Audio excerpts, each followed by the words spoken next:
Bajaj Allianz life insurance company ने assured wealth गोल करके एक नया प्रोडक्ट ऑफरिंग लॉन्च किया है बस पिछले ही हफ्ते। और इनके टॉप मैनेजमेंट का ये कहना है कि जो भारतवर्ष का जो पेंशन प्लानिंग स्पेस है, जो रिटायरमेंट प्लानिंग किटी है, इसमें इस प्रोडक्ट की अहम भूमिका होने वाली है। मेरा नाम है डॉक्टर कुमार गौरव और मैं फाइनेंशियल लिटरेसी की एक मुहिम चलाता हूँ, एजुकेट, एम्पावर, कोलैबोरेट। इसी के संदर्भ में रिटायरमेंट प्लानिंग के ऊपर कुछ सीरीज में वीडियोस बना रहा हूँ। मेरे पहले के रिटायरमेंट प्लानिंग बेसिक्स पार्ट 1 और पार्ट 2 वीडियो रिलीज हो चुके हैं। इनका डिस्क्रिप्शन में आपको लिंक दिया है, अगर आप चाहें तो पहले उनको देख सकते हैं और इसके बाद इसमें आ सकते हैं। फिलहाल इस वीडियो में हम ये विश्लेषण करेंगे बिल्कुल लेमैन लैंग्वेज में कि अश्योर्ड वेल्थ गोल की क्या भूमिका रहेगी आपके रिटायरमेंट प्लानिंग में, आपके पेंशन प्लानिंग में, आपके सक्सेशन प्लानिंग में। तो बन रही है इस वीडियो में, देखते हैं इसको बारीकी से।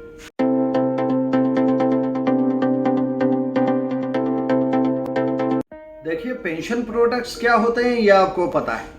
पेंशन का मतलब ये होता है कि पूरी जिंदगी हम काम करते हैं, मगर पूरी जिंदगी काम करते भी नहीं रह सकते। कोई एक ऐसा क्षण आता है जिसके बाद या तो हमारी उम्र या हमारा शौक या हमारा पैशन, किसी भी कारण से हम अपनी रिटायरमेंट लेते हैं। फिर हम जो एक्टिव वर्किंग लाइफ है उसको छोड़ के हम अपने मजे की जिंदगी जीते हैं। तभी ऐसा कहा जाता है कि लाइफ स्टार्ट्स एट 60। और भारतवर्ष में रिटायरमेंट बहुत सारे संस्थानों में उम्र 60 है और 60 के बाद एक ऐसा समय आता है जब आपकी सैलरी 30 तारीख को क्रेडिट होना बंद हो जाती है। तो हाँ जी, ये जो सरकारी पेंशन होता था काफ़ी अहम भूमिका निभाता था कि the moment you retire from your job, you will keep on getting a government pension and the pension will be consistent throughout your life. And after you, even your wife was entitled to get a pension. और तभी तो सरकारी नौकरियों की demand इतनी ज़्यादा थी। अब पेंशन दो प्रकार के होते हैं, एक होता है डिफाइंड बेनिफिट और एक होता है डिफाइंड कंट्रीब्यूशन। तो देखिए, पहले डिफाइंड बेनिफिट पेंशन था, सिविल में, डिफेंस में जो गवर्नमेंट की नौकरियां हैं उसमें होती थी। अब एक समय के बाद 2004 के बाद जितनी ज्वाइनी है, एक्सेप्ट डिफेंस ऑफ कोर्स, तो इनके पेंशन को ख़त्म कर दिया गया। पेंशन को ख़त्म कर देने का मतलब है कि जो डिफाइंड बेनिफिट का पेंशन था उसको ख़त्म कर दिया गया और इसकी जगह पे डिफाइंड कंट्रीब्यूशन वाला पेंशन आ गया, जो प्रीडोमिनेटली एनपीएस है, न्यू पेंशन स्कीम, जो पीएफआरडी है जिसका रेगुलेटर है। अब इन दोनों का फर्क क्या है, डिफाइंड बेनिफिट क्या है, डिफाइंड कंट्रीब्यूशन क्या है, आइए इसको समझते हैं। देखिए, एक पेंशन प्रोडक्ट के दो फेजेस होते हैं, एक एक्यूमुलेशन फेज होता है और एक डिस्ट्रीब्यूशन फेज होता है। अब जो डिफाइंड बेनिफिट पेंशन है उसमें एक्यूमुलेशन फेज, जिसमें आप पैसों को कंट्रीब्यूट करते हैं, या तो एक लमसम सिंगल इन्वेस्टमेंट के रूप में कंट्रीब्यूट करते हैं या ईयरली एनुअल इन्वेस्टमेंट के रूप में कंट्रीब्यूट करते हैं। So your contribution is defined, you know how much money you are paying to the pension product, and after the accumulation period is over, immediately after that or after a certain deferment period which is chosen by you, you will keep on getting your pension for a certain number of years. उसको बोलते हैं distribution phase. तो जो defined benefit है उसमें contribution भी defined है और उसका जो पे आउट है वो भी डिफाइंड है, मगर जो डिफाइंड कंट्रीब्यूशन है उसमें खाली एक्यूमुलेशन तो डिफाइंड है, मगर जो आपको पेंशन मिलेगी, जो इनकम मिलेगी, वो इस बात पे निर्भर रहेगा कि कितना कॉर्पस बिल्डअप होता है उस स्कीम में, उस पार्टिकुलर फंड में, और उसकी एक बाजार से एन्युटी परचेज करके लेनी होती है। और इसके बाद the moment pension starts, then you have a relative cash flow figure and that figure is consistent throughout your life. So while you are in the accumulation phase, you cannot define your pension, and that will be defined only after the vesting of the corpus happens and your pension starts. So अब आप समझ गए होंगे defined benefit और defined contribution का मतलब। अब देखिए, डिफाइंड बेनिफिट कितना सुकून देता है, कितना चैन देता है कि आपको पहले से पता है आपको पेंशन कितनी मिलनी है, और आपको ये भी पता है कि आपके आज के खर्चे कितने हैं, और आपको ये भी पता होना चाहिए कि आने वाले भविष्य में ये खर्चे ऐसे ही नहीं रहेंगे, ये खर्चे आपके काफ़ी ज़्यादा बढ़ जाएंगे। तो अभी जितनी सेविंग है उसके हिसाब से आप कर लो, आगे आने वाले समय में जैसे जैसे आपके पैसे बचते रहेंगे, जो एडिशनलिटी है वो भी प्लान हो जाएगा। But the need is to take the first step and ladies and gentleman, this plan let's see कि हमारे इस कैश फ्लो की नीड को कैसे एड्रेस कर रहा है। आइए समझते हैं अश्योर्ड वेल्थ गोल को। तो ये जो अश्योर्ड वेल्थ गोल है, ये डिफाइंड बेनिफिट पेंशन के प्रोडक्ट स्पेस में है। इसी तरीके से इसका एक एक्यूमुलेशन फेज है, एक इसका इनकम फेज है। एक्यूमुलेशन फेज वो होता है जिसमें आप पैसों को जमा करते हैं, इसमें आप एनुअली पैसों को जमा कर सकते हैं और जो जमा करने के ऑप्शंस हैं वो 5 साल, 7 साल, 8 साल, 10 साल और 12 साल हैं। आप अपने हिसाब से अपनी सुटेबिलिटी, कन्वीनियंस, कंफर्ट के हिसाब से ये चुन सकते हैं कि आपको एक्यूमुलेशन पीरियड 5 से 12 साल में कितना रखना है।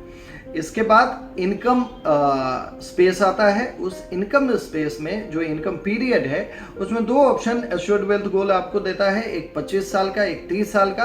Again according to your comfort, requirement and suitability. In consultation with your financial advisor of course you may choose which option will benefit you the most. और इसके बाद इसमें एक डेफरमेंट पीरियड भी है। डेफरमेंट पीरियड 0, 1 और 2 इयर्स का है। जब एक्यूमुलेशन पीरियड हमारा खत्म हो जाता है और मान लीजिए उस समय से हमें पेंशन की जरूरत अगर नहीं है तो हम इसको 1-2 साल और आगे डेफर कर सकते हैं। डेफर करने में कुछ हमारा जो पेंशन का जो रकम है, जो अमाउंट है, वो भी कुछ पैसे बढ़ जाते हैं। तो डेफरमेंट पेंशन का आप ऐसे उपयोग कर सकते हैं। थोड़े बहुत बोनस इस कंपनी ने बाजार में जो बाकी प्रोडक्ट्स हैं, जैसे HDFC लाइफ का संचय प्लस प्लान है या टाटा AIA लाइफ इंश्योरेंस का फॉर्चून गारंटी प्लान है, इनसे कॉम्पीट करने के लिए कुछ नई चीज़ें भी लेके आए हैं। तो वो क्या है नई चीज़ें? कुछ बोनस कंपनी दे रही है, कुछ एक्स्ट्रा पे आउट दे रही है, 3 लोगों को दे रही है। सबसे पहला, जो बजाज के एग्जिस्टिंग पॉलिसी होल्डर हैं, जो बहुत सालों से लॉयल पॉलिसी होल्डर्स हैं, जो कस्टमर्स हैं, उनको कुछ लॉयल्टी एडिशन के नाम पे कुछ एक्स्ट्रा बोनस मिलेगा। वो कितना बोनस है वो आप इसके ब्रोशर में देख सकते हैं। इस वीडियो का तो काम आपके दिमाग में एक लेमन भाषा में सब कुछ समझा देना है। वैसे 100% तक का एक्स्ट्रा बोनस इसमें आप as a loyalty existing policy holder के लिए ले सकते हैं। सेकेंड, आपको मिलता है ऑटो पेमेंट ऑप्शन का बोनस। ऑटो पेमेंट का मतलब होता है कि एक बार आपने पॉलिसी लेते वक्त एक ECS कर दिया, हर साल अब रिन्यूअल देने का चक्कर नहीं है। प्रीमियम एडवाइजर आपको फ़ोन करे, आप उसको चेक लिखो, वो फिर जमा हो, और दोनों अगर भूल गए तो आपका पॉलिसी लैप्स हो जाएगा। ये वाला चक्कर खत्म करने के लिए ऑटो पे का ऑप्शन है, जिसमें अगर आपने चुन लिया है ये, तो अगले सालों से जो फ्यूचर की प्रीमियम्स है अपने आप अकाउंट से डेबिट होती रहेगी। और ऐसा ऑटो पेमेंट चुनने के कारण आपको अगेन एक लॉयल्टी एक्स्ट्रा बोनस दिया गया है। और जो तीसरा बोनस है वो हाई प्रीमियम पेमेंट वाले क्लाइंट्स को दिया गया है। कंपनी जाहिर सी बात है ऐसा डिफरेंशिएट करना चाहती है कि एक रिटेल सेगमेंट और एक HNI सेगमेंट। तो HNI सेगमेंट में जो बड़ा वॉल्यूम आता है उसको एड्रेस करने के लिए ये बोनस का प्रावधान रखा गया है। आपको एक एक्स्ट्रा बोनस मिलेगा up to a particular premium amounts. तो ये एक्स्ट्रा बोनसेज हैं इस पॉलिसी में। अब हम समझते हैं कुछ एडिशनल बेनिफिट्स और हैं जिसकी चर्चा हम कर लेते हैं। आप देखिए, एक इसका डिफ़ॉल्ट ऑप्शन है। डिफ़ॉल्ट ऑप्शन क्या है? जो डेथ बेनिफिट है पॉलिसी में, इस पॉलिसी में एक लाइफ एश्योर्ड होता है। लाइफ एश्योर्ड को एक सम एश्योर्ड मल्टीपल के हिसाब से इंश्योरेंस का कवर दिया जाता है। वो इंश्योरेंस कवर पूरी की पूरी जो PPT है, जो पॉलिसी का प्रीमियम पेइंग टर्म का पीरियड है, उसमें एक लाइफ एश्योर्ड कवर जो है वो वैलिड रहता है। तो अगर मान लीजिए उस समय जो प्रीमियम पेयर है, जो इसका लाइफ एश्योर्ड है, ईश्वर ना करे अगर वो नहीं रहते हैं, तो एक डिफ़ॉल्ट ऑप्शन है कि जो नॉमिनी है उसको सम एश्योर्ड का पूरा पैसा भुगतान कर दिया जाएगा। और ये पूरा पैसा उसको एक EMI के रूप में, एक इक्विटी मंथली इंस्टॉलमेंट के रूप में दिया जाएगा। और देखिए, इसकी रिलेवेंस काफ़ी ज़्यादा है। इस समय कोरोना पीरियड में कितने सारे डेथ्स हुए, कितने लोग नहीं रहे, और जो स्मार्ट लोग थे उन्होंने अपनी लाइफ इंश्योरेंस करवा रखी थी, तो उसके पेमेंट जब उनके घर वालों को मिले, तो जब एक इकट्ठा पैसा आ जाता है, अब देखिए ये एक ऐसा क्षण होता है जिसमें सारे फाइनेंशियल डिसीजंस वो जो बंदा ले रहा होता है वो खुद ही नहीं होता है। और ये सारे पैसे इकट्ठे जब मिल जाते हैं वाइफ के हाथ में या बच्चों के हाथ में, तो उन्हें ये भी नहीं पता होता कि इन पैसों को मैनेज कैसा करना है, इन पैसों को कहाँ पे लगाना है ताकि एक रेगुलर कैश फ्लो आए, एक रेगुलर उनके आगे की लाइफ चलती रहे। तो अक्सर ऐसा देखा जाता है कि कुछ ना कुछ गड़बड़ी हो जाती है पैसों के मैनेजमेंट में, कुछ गलत जगह निवेश हो जाता है, तो ज़िंदगी तो बहुत लंबी बची रहती है। मगर अगर पैसों का मिसमैनेजमेंट हो जाए तो जिस उद्देश्य के लिए वो प्लान लिया गया था वो सब खराब हो जाते हैं। तो इसीलिए जो इसका डिफ़ॉल्ट ऑप्शन है वो एक ईएमआई के रूप में रखा गया है, equated monthly installment. Instead of a lump sum the beneficiary will be paid in form of monthly installments. और अगर नॉमिनी की ये इच्छा है कि वो लमसम ही लेना चाहे तो वो इसमें इसका प्रावधान इसमें रखा गया है। Even at the time of taking the policy you can just mark whether the nominee has to be receiving the pension in equity monthly installments और he should get in lump sum. So that is an additional feature here. एक काफ़ी बेहतरीन feature मुझे जो बड़ा पसंद आया है वो ये है कि जो इनकम की जो डेट है वो आपने अपने हिसाब से रख सकते हैं। अब देखिए इसका एक बड़ा भावनात्मक पहलू है। मान लीजिए किसी फादर ने अपनी बेटी के लिए ऐसा प्लान लिया है ताकि बेटी को शादी के बाद उसकी पूरी ज़िंदगी एक कैश फ्लो बना रहे, तो और वो उसने उसकी शादी की डेट या उसकी जो बर्थ एनिवर्सरी है उसकी डेट मार्क कर दी है। तो जब भी अगले 30 सालों तक जब भी बेटी की जन्मदिन होगा उस समय उसकी इनकम आ जाएगी। तो अपने पिताजी की तरफ से ये उपहार काफ़ी भावनात्मक उपहार है, इसका अपना एक रिलेवेंस है। तो आप अपनी मैरिज एनिवर्सरी या आप अपनी डेट ऑफ बर्थ उसकी डेट लिख के दे सकते हैं और बजाज अलियांज उसी पर्टिकुलर डेट पे आपको पूरी 25 साल या 30 साल जो भी इनकम पीरियड आपने लिया है उसमें वो कैश देता रहेगा। So this is also again a beautiful feature.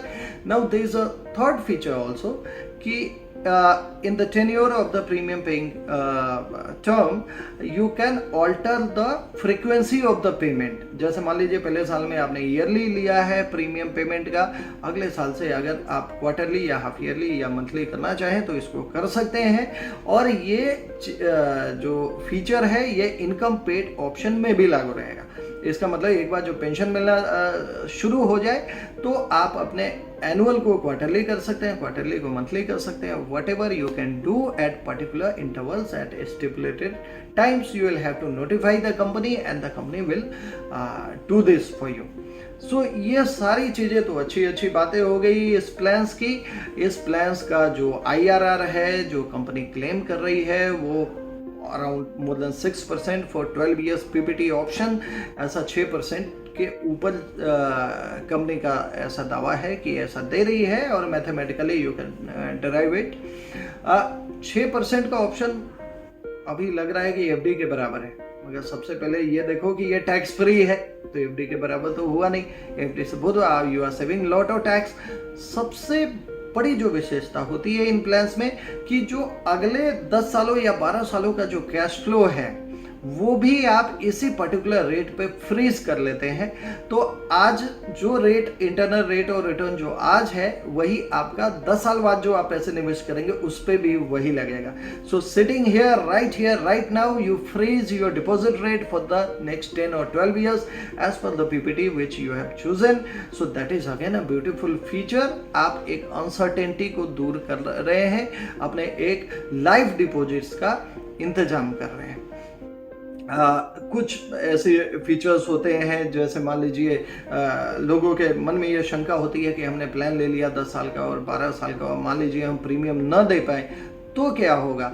तो इसमें एक पेड अप और सरेंडर वैल्यू का कॉन्सेप्ट होता है जो अगर आपने 2 साल पैसे दे दिए हैं, देखिए 2 साल भी नहीं दिया तो कोई भी बेनिफिट नहीं मिलेगा, इसको मार्क कर लीजिए। मगर अगर 2 साल से ज़्यादा आपने दे दिया है या 2 साल भी दे दिया है तो आपकी पॉलिसी एक पेड अप वैल्यू और या सरेंडर वैल्यू एक्वायर कर जाती है। सरेंडर वैल्यू का मतलब होता है कि आपको पैसे चाहिए भी उसी वक्त और पेड अप वैल्यू का मतलब होता है आपने प्रीमियम देना डिसकंटिन्यू तो कर लिया, मगर प्लान आपको इमीडिएट पैसे नहीं चाहिए, आप पॉलिसी के टर्म में उसकी मैच्योरिटी एज पर कैश फ्लो ले रहे हैं, तो उसको पेड अप वैल्यू कहते हैं। मगर इसमें प्रो राटा रिडक्शन होता है एज पर द जो फैक्टर होता है पेड अप वैल्यू का फैक्टर, जो नॉर्मली होता है total premium paid by payable into sum assured, ऐसा करके एक फॉर्मूला होता है जिसको निकाल के जो पेड अप वैल्यू है इसमें बहुत ज़्यादा नुकसान नहीं होता है, मगर अगर सरेंडर करते हैं तो इसमें आपको अच्छा खासा नुकसान हो सकता है। इसलिए जब भी ये पॉलिसी में निवेश करें, लॉन्ग टर्म पॉलिसीज में निवेश करें, तो ऐसा सुनिश्चित कर लें कि ऐसी नौबत ही ना आए कि आपको प्रीमियम को रोकना पड़े, बीच में आपको पॉलिसी को तोड़ना पड़े।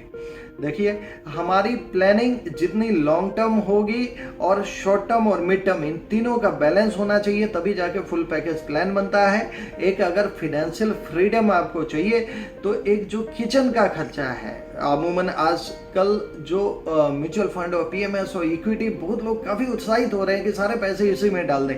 आप जरूर डालिए, उससे बढ़िया आपको वेल्थ क्रिएशन का उपाय बिल्कुल नहीं है, मगर जो आपका किचन का खर्चा है, जो एक मार्जिन ऑफ सेफ्टी है, वो ज़रूर आप लें। आप एक कैश फ्लो तो सुनिश्चित कर लें। आप एक मेट्रो शहर में रहते हैं तो ₹1,00,000 महीना, एक टायर 2 सिटी में रहते हैं तो 50,000 महीना, whatever as per your living standards you fix for your whole life, and then the remaining money you can always deploy in equity for getting better returns. So आशा है ये video आपको पसंद आया होगा। इस प्लान के बारे में और भी कुछ अगर समझना है तो आप मुझे कमेंट सेक्शन में बता सकते हैं। प्लान की बारीकियां आपको ब्रोशर में ज़रूर पढ़े, अपने रिलायबल ट्रस्टवर्दी फाइनेंशियल एडवाइजर से समझने का भी ज़रूर प्रयास करें। धन्यवाद, बने रहिए डॉक्टर कुमार गौरव के साथ। ऐसे ही वीडियोस और लेके आता रहूँगा आने वाले समय में। Bye bye, take care.